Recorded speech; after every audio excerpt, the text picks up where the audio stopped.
अस्सलाम वालेकुम नाज़रीन, आज हम आपको बताएंगे कि बच्चों का झूला कैसे बनाते हैं, उसके लिए क्या क्या चीज़ें चाहिए और सही झूला बनाने का क्या तरीका है जिससे बच्चा सुकून से सो सकता है। हो सकता है बात मैं ये सोच रही हूँ कि ये भी कोई बात बताने वाली है, इतनी छोटी सी मामूली सी चीज़ है कि झूला कैसे बनाना है। तो इसके लिए मैं आपसे कुछ अपना एक्सपीरियंस शेयर करूँगी। जब मेरा फर्स्ट बेबी हुआ था तो 30 डेज का भी नहीं हुआ था, तो मुझे अपने हस्बैंड के साथ जाना पड़ा जहाँ पे उनकी जॉब थी। वहाँ पे मैं थी, मेरा बेबी और मेरे हस्बैंड।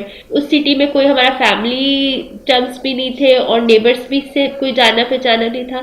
तो मुझे अपने बेबी के लिए हर रोज मुझे कोई ना कोई प्रॉब्लम पेश आती थी, हर रोज मुझे समझ नहीं आती थी बहुत सारी बातें। बिल्कुल ही मुझे फर्स्ट टाइम था, इसके अलावा कोई फैमिली में पहले किसी को देखा भी नहीं था। मुझे अपनी हर बात के पीछे मुझे अपने पेरेंट्स से पूछना पड़ता था फोन करके, या फिर मैं नेट पे सर्च करती थी कि बेबी को मोशन लग जाए तो क्या करना चाहिए, फला बात हो जाए तो मुझे क्या करना चाहिए। मैं बहुत ज्यादा नेट सर्च करती थी क्योंकि मेरे पास नेट अवेलेबल था। बहुत सारी चीजें मिलती थी जो इंग्लिश लैंग्वेज में मिलती थी या हिंदी में। पाकिस्तान में ऐसी कोई प्लेटफॉर्म नहीं है जहाँ पे आपको बच्चों से रिलेटेड, माँ से रिलेटेड, प्रेगनेंसी से रिलेटेड हर चीज आपको एक ही जगह पे मिले और डिटेल में मिले। ये छोटी छोटी चीजें उन खासकर उन माओ के लिए जो कि बिल्कुल अकेली होती है, ना उनके पास उनकी मदर होती है, ना सास होती है, ना कोई फैमिली मेंबर होती है, या आउट ऑफ कंट्री में भी चली जाती है तो वहां पे भी उन्हें अकेला रहना पड़ता है। तो बाद दफा मुझे नहीं समझ आती।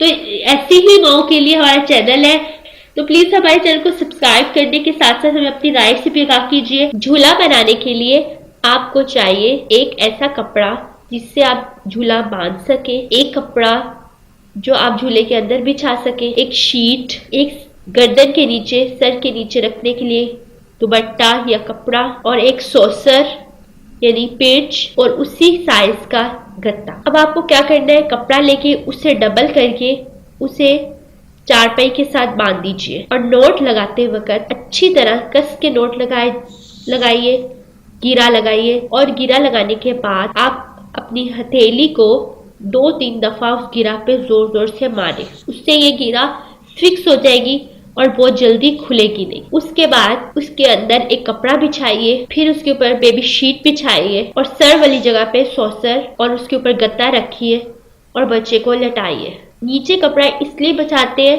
ताकि बच्चे की कमर को सपोर्ट मिले और वो बैलेंस रहे, और सर के नीचे इर्द गिर्द यानी गर्दन के इर्द गिर्द कपड़ा इसलिए रखते हैं ताकि गर्दन को सपोर्ट मिले और सर भी एक जगह फिक्स रहे। ये इसलिए जरूरी है ताकि बच्चे का सर भी साथ साथ बनता रहे। माओ को चाहिए बच्चे का सर बनाने में बहुत फोकस रखे।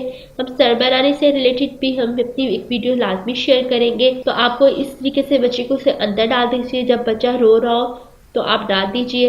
झूले में बच्चा बहुत पुरसुकून तरीके से सोता है। इसे झूला भी कहते हैं, झल्ली भी कहते हैं, बाद जगह डोली कहते हैं, पींगा भी कहा जाता है, झोली भी कहा जाता है। मुख्तलिफ लैंग्वेज में मुख्तलिफ जगह पे इनका मुख्तलिफ नाम होता है, लेकिन इसकी अफादियत से हर माँ लाजमी वाकिफ है। अब मैं आपको एक टिप बताती हूँ। मगरिब के बाद बच्चों को कभी भी झूले में नहीं डालना चाहिए। तमाम बुजुर्ग खवातीन भी यही कहती है। इसकी वजह क्या हो सकती है?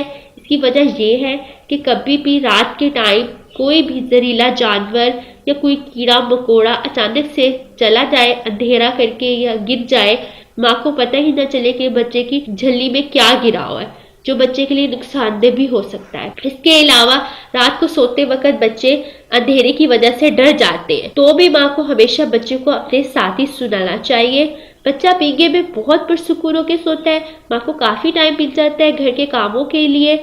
इसके अलावा बच्चा काफी देर तक भी सोता है, तो हर माँ को बच्चे को झूले में सुलाने की आदत शुरू से ही डालनी चाहिए। नाज़रीन, हमारी वीडियो यही तक थी। अपना और अपने बच्चों का बहुत ख्याल रखिएगा। अल्लाह हाफिज़।